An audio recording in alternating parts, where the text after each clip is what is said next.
അങ്ങനെ നമ്മളും കോഴിക്കോട്ട് നിന്ന് തിരിച്ച് നമ്മളെ കൊച്ചിയിലേക്ക് പോണം ഗായ്സ്. അല്ലേ അനുമോ?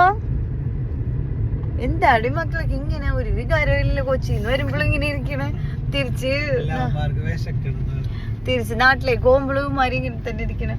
പക്ഷെ റൂമിന് ഇറങ്ങിയപ്പോ അവന് ഭയങ്കര സങ്കടം വരുന്നിട്ടാ. പിന്നെ ഞങ്ങള് കോഴിക്കോട് വന്നിട്ട് ഇവിടുത്തെ ഫേമസ് റഹ്മത്ത് ഹോട്ടലിൽ കയറി ഫുഡ് കഴിക്കാണ്ട് ഇങ്ങനെ പോകുന്ന ഓർത്തിട്ട് ഞങ്ങളിപ്പോ എത്രയോ കിലോമീറ്റർ ആണ് കവർ ചെയ്ത? 17 കിലോമീറ്റർ. ഇനിയും കാണിക്കണ്ട് 2.6 കിലോമീറ്റർ. ഇങ്ങനെ എക്സ്പെക്ടേഷൻ ഇല്ലായിരിക്കാം.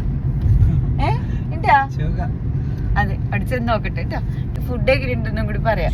അങ്ങനെ നമ്മൾ അവിടെ എത്തി. പാർക്കിംഗ് ഏരിയ കുറച്ച് ഡിസ്റ്റൻസിലാണ്, ഒരു 100 മീറ്റർ ഇട്ടാ.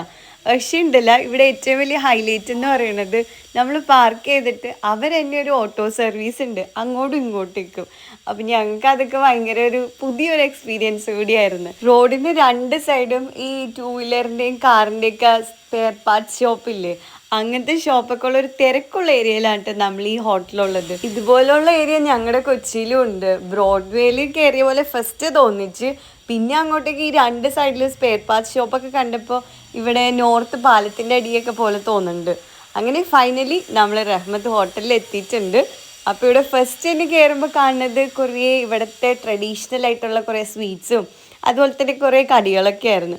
ഉച്ച സമയത്തായതുകൊണ്ട് അതിലേക്ക് പ്രത്യേകിച്ച് കോൺസെൻട്രേഷനൊന്നും പോയില്ല. നല്ല തിരക്കുണ്ടായിട്ട് ഇവിടെ. അപ്പോൾ ഓരോ സെക്ഷനായിട്ടാണ് ഇവിടെ ഇരുത്തുന്നത്.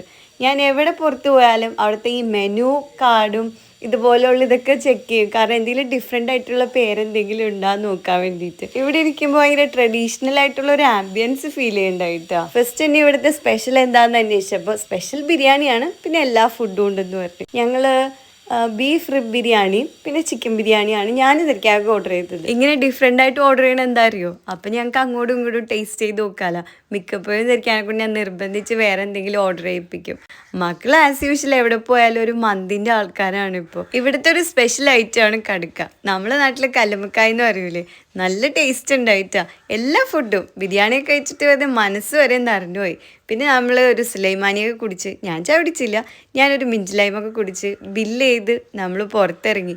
സെയിം ഓട്ടോ തന്നെ ഫ്രണ്ടിൽ വന്ന് നിൽക്കും, നമ്മൾ ഓട്ടോ കയറും. ഞാനും മക്കൾ ഭയങ്കര ഹാപ്പി ആയിരുന്നു കേട്ടോ ഈ ഓട്ടോ സർവീസ് ചെയ്ത ആ സമയത്ത്.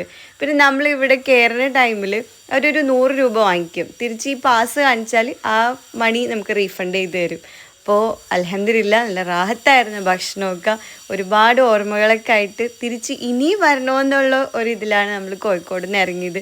ഞാനിപ്പോൾ എഡിറ്റ് ചെയ്യുമ്പോൾ നാട്ടിലുണ്ട്. എനിക്ക് ഒരുപാട് മിസ് ചെയ്യണം എന്തായാലും കോഴിക്കോട്.